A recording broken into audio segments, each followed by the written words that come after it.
Seperti yang kita ketahui, Pancasila saat ini mengalami sejarah yang panjang yang bermula dari perumusan Pancasila ketika BPUPKI mengadakan rapat dengan tema dasar negara. Sayangnya, walaupun mereka sudah mengadakan rapat selama berhari-hari, mereka belum bisa menentukan titik apa hal yang menjadikan dasar negara. Akhirnya, Bapak Soekarno berpidato pada tanggal 1 Juni 1945. Dalam pidatonya, beliau menyampaikan gagasan mengenai dasar negara Indonesia dengan sebutan Pancasila. Setelah pidato dari Bapak Soekarno, akhirnya BPUPKI membentuk panitia kecil yang berisikan 9 orang.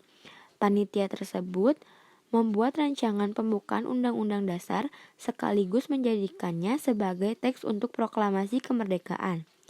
Pada sidang PPKI, rumusan tersebut dinyatakan sah sebagai dasar negara. Negara Indonesia saat ini mengalami banyak sekali perubahan dan perkembangan semenjak awal kemerdekaan. Memang perubahan dan perkembangan merupakan hal yang tidak bisa dihindari sebagai prasyarat untuk mencapai kemajuan dan tujuan kemerdekaan bangsa. Perkembangan teknologi yang begitu pesat yang perlahan dapat melunturkan nilai-nilai Pancasila dan berpengaruh kepada nilai karakter dan budi pekerti generasi penerus bangsa. Nilai karakter dan budi pekerti merupakan nilai vital suatu bangsa.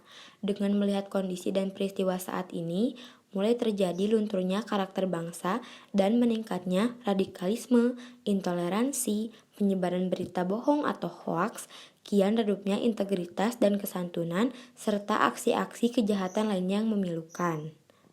Namun pertanyaannya, apakah Pancasila masih relevan dengan kondisi saat ini dan mampu menjawab semua tantangan generasi milenial? Jawabannya masih sangat relevan dengan generasi milenial saat ini, karena Pancasila sebagai nilai universal tetap bisa diterapkan pada hari ini, esok, atau nanti. Pancasila dapat menjawab semua problematika yang ada, akan tetapi untuk mengoptimalkannya, Pancasila perlu dipahami dengan baik oleh setiap individu, khususnya kepada generasi milenial yang akan menjadi generasi yang dapat memajukan bangsa.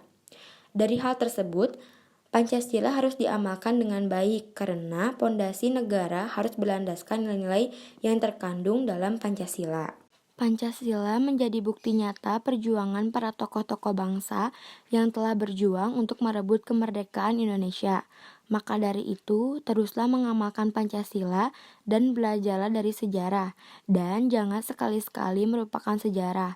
Sejarah akan hal yang mendasari negara ini seperti Pancasila, khususnya bagi generasi milenial bisa menjadi bekal untuk mencintai negerinya yang dibangun dalam keberagaman.